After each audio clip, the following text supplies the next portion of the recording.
किसी चीज को देख करके आपको प्रभावित होना है।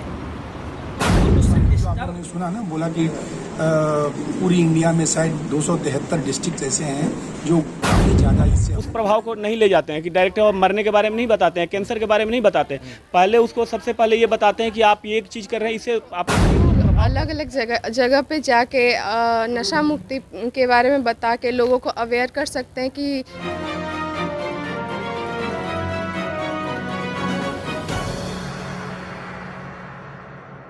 नशा मुक्त भारत अभियान के तहत एनसीसी ग्रुप मुख्यालय पटना में एक कार्यक्रम का आयोजन हुआ, जिसमें एनसीसी कैडेटों के साथ बातचीत की लाइव स्ट्रीम किया गया, जिसमें माननीय रक्षा मंत्री ऑनलाइन के माध्यम से जुड़े एवं एनसीसी निदेशालय बिहार एवं झारखंड के उप महानिदेशक brigadier AK Singh, NCC group मुख्यालय पटना के group commander brigadier Kunal Kashyap, Bihar armoured coin NCC के पदाधिकारी कर्नल PK हेम्ब्रन एवं अन्य अधिकारीगण एवं बिहार आर्मर्ड के कैंप में उपस्थित लगभग 400 एनसीसी कैडेटों ने भाग लिया। इस मौके पर एनसीसी कैडेटों के द्वारा नुक्कड़ नाटक, नशा मुक्ति पर निबंधन एवं अन्य कार्यक्रम को भी प्रस्तुत किया गया।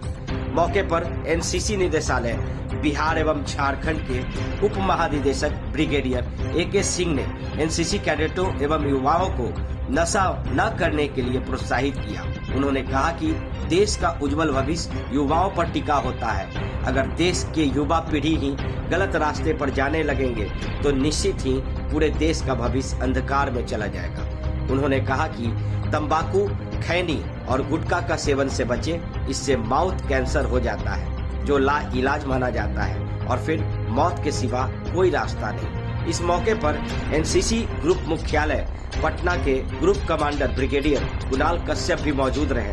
उन्होंने बताया कि देश भर में 500 से अधिक स्वैच्छिक संगठन हैं, जिन्हें मंत्रालय की नशीली दवाओं की मांग में कमी के लिए राष्ट्रीय कार्य योजना NAPDDR के तहत वित्तीय सहायता दी जाती है। ये गैर सरकारी संगठन नशा मुक्त भारत अभियान के कार्यान्वयन में सक्रिय रूप से शामिल है। इन संस्थानों संगठनों में स्वयंसेवी और कार्यकर्ताओं के आसपास के इलाकों और गांव में जाकर लोगों को नशीली दवाओं के दुष्परिणामों के बारे में शिक्षित करते हैं। उन्होंने एनसीसी कैडेटों से आग्रह किया कि नशा मुक्त भारत का हिस्सा बनना चाहिए, क्योंकि लोगों की भागीदारी से ही समाज में बुराई को मिटाया जा सकता है।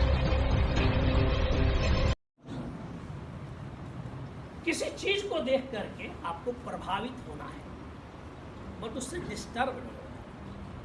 ये इमोशनल है। मतलब क्या हुआ, आप किसी राह चलते हुए आदमी को देखा जो भूख से बहुत परेशान है, आपने उससे प्रभावित हुआ, आपने अपने खाने से हिस्सा उसको दे दिया, बट उसको 3 घंटे तक आप जो है दिमाग में सोचते रह रहे हैं, तब क्या है, इमोशनल हेल्थ आपका क्या है, खराब है। प्रभावित होना है लेकिन डिस्टर्ब नहीं होना। तो इमोशनल हेल्थ किसी भी चीज़ को, किसी चीज़ को, खुशी की चीज़ों को देखा आपने, खुश हुए, बट उस खुशी में आपने काम करना बंद कर दिया। आप क्या है, सही काम नहीं कर रहे। तो इमोशनल हेल्थ भी आपका क्या होना चाहिए, बहुत ही स्ट्रांग होना चाहिए। ठीक है ना। कोई आदमी आपको कुछ बोल दिया और उसका गुस्सा होकर के आपने 10 मिनट तक उसको सुना दिया, ये क्या है, सही इमोशनल हेल्थ है। कोई आदमी आपको कड़वी बातें बोला, उसको आप थोड़ा सा शांत होकर के आपने बोला, जिससे कि वो भी शांत हो गया, तो ये आपका स्ट्रांग इमोशनल हेल्थ है। ना कि आपने उस बात को बढ़ा दिया, वो आपका स्ट्रांग इमोशनल हेल्थ नहीं। और लास्ट चीज होता है स्पिरिचुअल। स्पिरिचुअल का क्या मतलब होता है, हिंदी बताएगा कोई? स्पिरिचुअल का मतलब क्या होता है, आध्यात्मिक। वो भी हेल्थ बड़ा स्ट्रांग होना चाहिए। जब आदमी का आध्यात्मिक हेल्थ अच्छा होता है, तब क्या होता है, आदमी। एनसीसी के तरफ से नशा मुक्ति का ये जो कार्यक्रम किया जा रहा है, उसके ऊपर में देखिए, बेसिकली जहाँ तक आप लोगों ने इस प्रोग्राम को जो देखा होगा, ये पूरे इंडिया के स्तर पर किया गया है जी।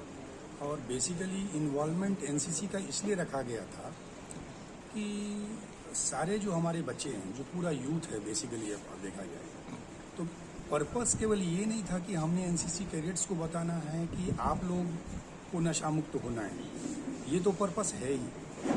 पर्पस प्लस ये आ जाता है कि अगर एक एनसीसी का कैडेट इन चीज़ों को बखूबी निभाता है तो साथ साथ में क्या है, उनके सराउंडिंग में जितने लोग हैं, जैसा कि हमारे डीडीजी साहब ने भी बीच में बताया, ग्रुप कमांडर ने पहले बता रखा है, आपने उन तीनों को सुना जो हमारे मंत्री महोदय थे, जो उन्होंने भी बोला था।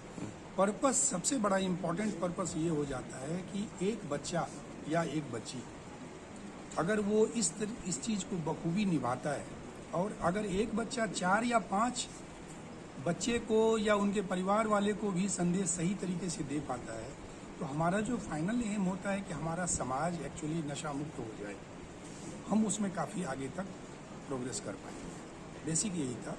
और सबको इकट्ठा रख के बताना उनका एम ये होता है ताकि जब बहुत चीज़ों के बारे में हमको पता ही नहीं होता, और जब उनको इस हिसाब से बताया जाएगा, और जब वो अपने घर वालों को, अपने समाज वालों को धीरे धीरे उनको तरीका भी बताया गया है कि कैसे कैसे आप पहले दिन ही आप सब कुछ छोड़ दीजिए, इसके अलावा कोई काम नहीं करना, नहीं, ऐसा नहीं। But day to day life में जो रूटीनों के बारे में जो आप लोगों ने सुना ना, बोला कि पूरी इंडिया में शायद 273 डिस्ट्रिक्ट ऐसे हैं जो काफ़ी ज़्यादा इससे अफेक्टेड हैं, तो वहाँ तो वो तो सरकारी लेवल पर और नेशनल लेवल पर उनका काम है। बट हम जो अपनी छोटे छोटे कस्बे, अपने एरिया में, अपने डिस्ट्रिक्ट में रहते हैं, वहाँ पर इन एनसीसी कैडेट्स के द्वारा, और इनके द्वारा फिर कॉलेज जाएगा, कॉलेज के बाद ये अपने जहाँ घर पे रहते हैं, अपने समाज में, अपने एरिया में, इन सभी को इतने व्यापक रूप से इसको बढ़ाना है। ये जो मुहिम हमने चलाया है, ये बहुत अच्छे तरीके से सक्सेसफुल, यही हमारा एम है। ठीक है, थैंक यू। डायरेक्टली हम उस प्रभाव को नहीं ले जाते हैं कि डायरेक्ट मरने के बारे में नहीं बताते हैं, कैंसर के बारे में नहीं बताते हैं। पहले उसको सबसे पहले ये बताते हैं कि आप ये एक चीज़ कर रहे हैं, इससे आपके शरीर पर प्रभाव पड़ सकता है, नुकसान हो सकता है। पहला स्टेज में क्या हो सकता है, दूसरा स्टेज में क्या हो सकता है। पहले अगर बीड़ी पी सकते हैं तो उससे हमारे जो है टीबी की हो सकती है, सिगरेट पी सकते हैं उससे ज़्यादा फेफड़े के नुकसान पहुंच सकता है, गुटखा खाते हैं तो कैंसर होता है। अलग अलग का नशा है और अलग अलग का प्रभाव है। वो नशा क्या चीज़ कर रहा है, हम उसके बारे में सबसे पहले कि वो कर क्या रहा है नशा और किस प्रकार का नशा है, पहले उस चीज़ को समझना है और उसके बारे में उसके विस्तार से जानकारियाँ देना है कि सिगरेट से कैंसर हो सकता है, तम्बाकू जो आपको फेफड़े को खराब कर सकता है, मतलब अनेकों प्रकार की जो है वो एक्टिविटी हम करके जो है गाँव जितने भी पदार्थ जिनसे नशा का उत्पादन होता है, हाँ जी, उन सबको लेकर ये अवेयरनेस प्रोग्राम चलाई जाएगी। यस ये चलाया गया है। और इसमें और भी चीज़ है, 3 तरफ फिजिकल फिट, मानसिक। अपना परिचय दे दीजिएगा। मैं फर्स्ट बिहार आर्मर स्क्वाड्रन का SDM हरेराम ओझा या CHM कह सकते हैं, हरेराम ओझा नाम है। तो हम लोग अलग अलग जगह पे जाके नशा मुक्ति के बारे में बता के लोगों को अवेयर कर सकते हैं कि नशा नहीं करना चाहिए। हालांकि हम लोग सिर्फ एनसीसी कैडेट हैं इसलिए हमारी जिम्मेदारी नहीं बनती। हम लोग ऐसे भी अगर हम लोग नॉर्मल पीपल्स भी हैं तब भी हमारी जिम्मेदारी बनती है कि हम लोग लोगों को अवेयर करें कि नशा नहीं करना चाहिए, क्योंकि कोई अच्छी चीज़ तो है नहीं। तो हम लोग एनसीसी कैडेट होने के नाते मतलब कहीं भी कैंप में जाते हैं या फिर कोई छोटे से गांव में या फिर अपने एरिया में आसपास के ऐसे भी किसी को देखते हैं तो हम लोग बोलते हैं कि अगर किसी को करते हुए देखते हैं तो प्लीज़ ये नहीं करना चाहिए। और या फिर ऐसे भी अलग अलग जगह पे पोस्टर लगे हुए रहते हैं लेकिन लोगों से देख के इग्नोर कर देते हैं, और मतलब ऐसा नहीं करना चाहिए। एंड अपना परिचय दे दीजिए। My name is cadet Deepali Kumari. My regimental number is BRSW 21A 542154।